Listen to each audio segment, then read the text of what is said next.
Hi, my name is James Lurgio.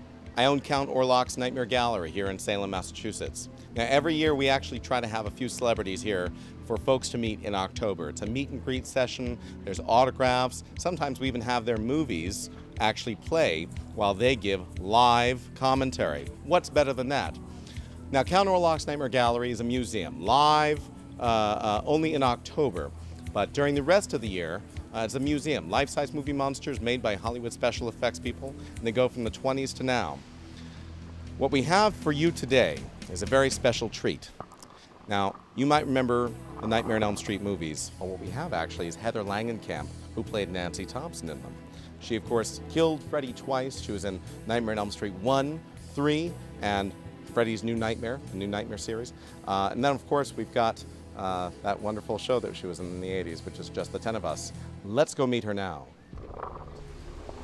Hello, Heather Langenkamp. How are you? I'm fine, James. How are you? Fantastic. We're having a wonderful time here. It's a little weathery, I suppose weather. we'd say. Yeah. Salem-ish. Salem-ish, yeah. It's a little damp, but we're making the best of it. It's a beautiful Salem autumn day, October 6th, I think it is, Sunday. And some of your fans have some great questions for you. Okay, shoot. All right. Now, I'm reading off a phone. These are live from Facebook.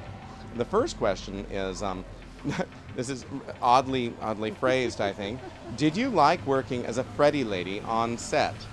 I didn't really become aware that this was going to be such a huge phenomenon until maybe into the third one, when we started having little, kids show up at Halloween in costume, and then I realized, oh, I'm part of a much bigger thing than I ever thought.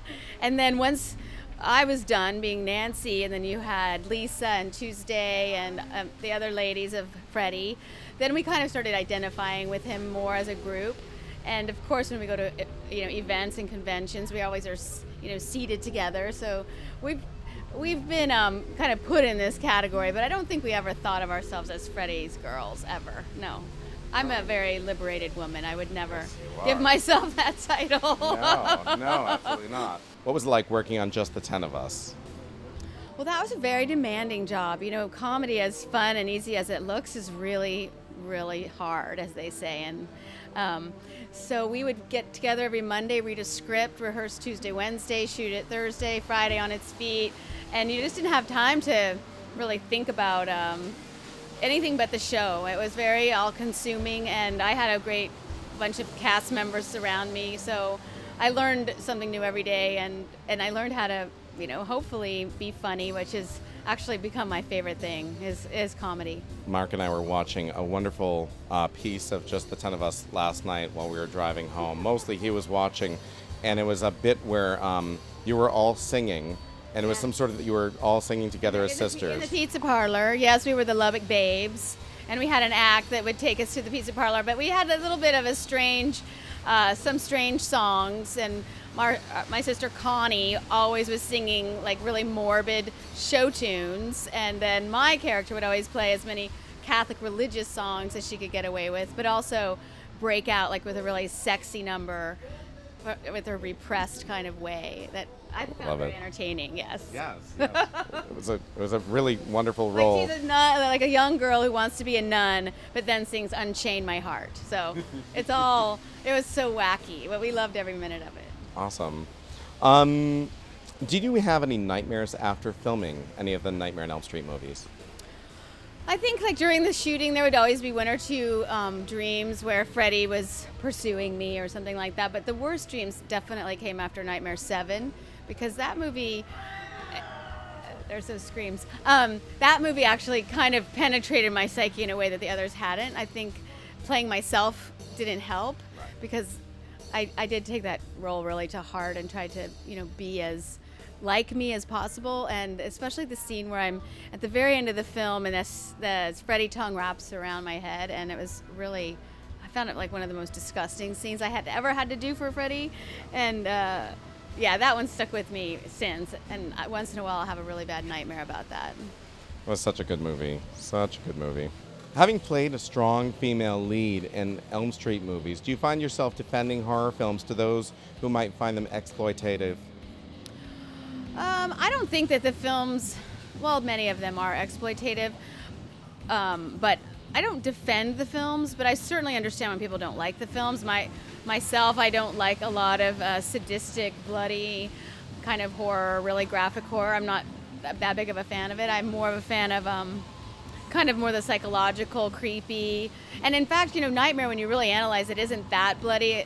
Later movies are, but the first one, we only have a couple of really slashery scenes. But I never felt that Nightmare was an exploitative movie. I never, certainly there's other ones out there, but I never put Nightmare in that category. I would agree. Oh, there were a number of violent scenes with various different Nightmare movies. Were you ever injured in any way on set or during taping? I was injured in the first one in a scene where I'm running down the alleyway and I'm knocking down trash barrels to try to stop Freddie, and I stepped on a piece of glass and cut my foot. But other than that, I actually came out, pretty unscathed. Couple bruises here and there, and I mean, our stunts were pretty physical. But I'm kind of tough. I would never admit that I got hurt if I had been. I'm like a kid, I'm like, I'm not hurt. So. And you did all your own stunts?